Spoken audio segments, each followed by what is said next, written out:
Okay, hello guys. Yes, this is Kokoy of Laking Davao. And so right now ay nandito tayo ngayon sa Glory Mountain. Oh, di ba? Power. Dito sa Laking Davao ilalagay natin. Ayun, oh, ganda na. So basically, nandito tayo para makita naman natin for the first time in my case personally. And ang pagkakaalam ko, almost lahat no ng mga taga Davao City hindi pa talaga nakakapunta dito kasi nga exclusive yata to so for mga private na bisita ang nakakapunta dito, it's not for the public. Pero tingnan nyo naman, ang ganda, para kang nasa Baguio, Tagaytay. Ay grabe, solid na solid talaga, considering part 2 ng Davao City guys located dito sa may Tamayong, Kalinan pa. Okay, dito sa south, daming highlands dito sa south, meron pa sa Turil. Di ba? Solid na solid. So kakain na lang muna kami dito guys, dito sa Apollo Glory Mountain, no? So I'm so excited kasi ang mga pagkain nila dito masasarap, panigurado, siguradong masarap. And pwede kang makapag-relax dito. Tingnan nyo naman. May orchids ka pa. Di ba? Only here in Laking Davao. Yeah.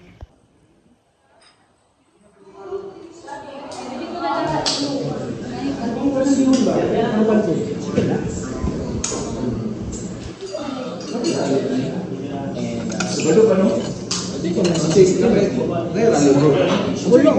right now nandito na tayo sa pinakatuktok dito sa Glory Mountain, and ang ganda, ang lamig, parang Malatagaytay talaga ang place. Tingnan nyo naman guys, meron kang ganitong overview.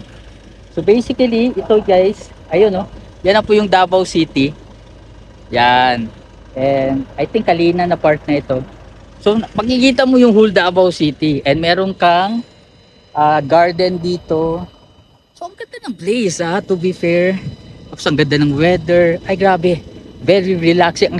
Gaya yung sinabi ng kasama ko, yun, merong ano dyan, cart. Sinabi ng kasama ko na mas maganda daw na meron daw duyan-duyan dito or hammock para makapag-relax dito kasi ang sarap ng weather. Tapos meron ka pa talagang meron kang mountain with clouds. Sea of clouds, charot.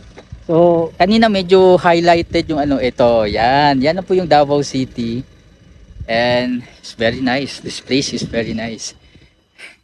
So maglilibot-libot lang tayo syempre kasi meron tayong dito meron tayong i-vlog. So pangalawa is pagpatunaw na rin kasi medyo nabusog talaga ako, so kinain ko kanina. And for the first time, this is my first time actually dito nga sa Glory Mountain kasi nga this is not for public, no?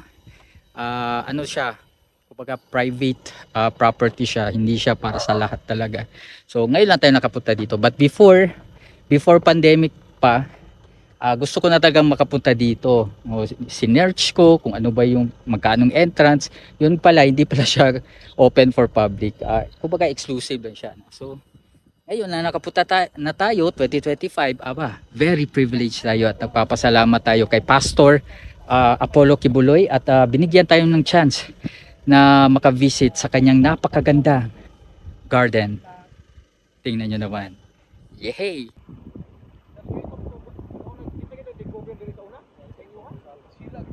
So dito guys, medyo malawak-lawak talaga yung lugar, no?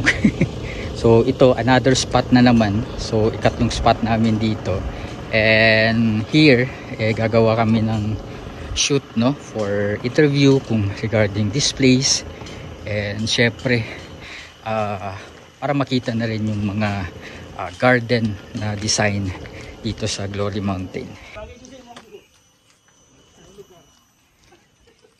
Hello guys, so right now ito yung kino-construct ngayon. Hindi ko lang alam kung this is parang function hall. Parang function hall siya or restaurant, I don't know. Pero still kino-construct pa to siya guys. And makikita nyo dito yung magagandang flowers, no? Very nice yung landscape dito, grabe. Solid na solid talaga.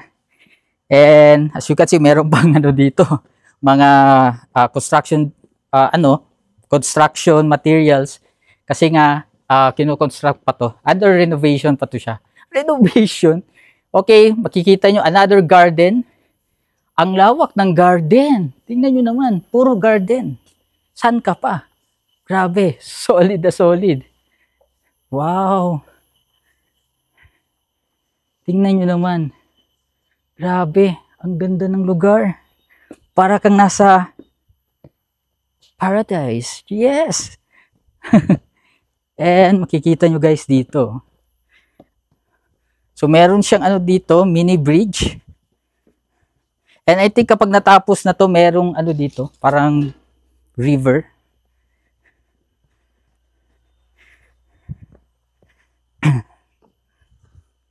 Ayun, ang ganda. Tingnan, look at this.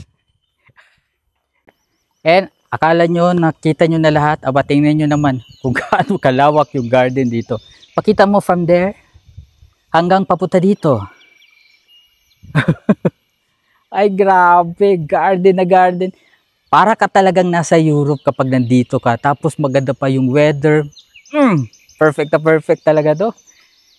Ay nako, ang sarap. And basically guys, meron siyang ano dito, meron siyang parang river dito. Pero parang ano pa siya ngayon. Kasi hindi pa tapos. But in the future, magkakaroon ng river. Lalong mas gaganda dito. No, sa Gloria Mountain. Ha? Sa Glory Mountain pala. So basically guys, this is a perfect place para siya. Although hindi siya ano guys, hindi siya pang public, it's exclusive. Pero this is parang one of a kind na destination. Not a tourist destination, a destination here in Davao City. Para kang nasa Europe. Yeah.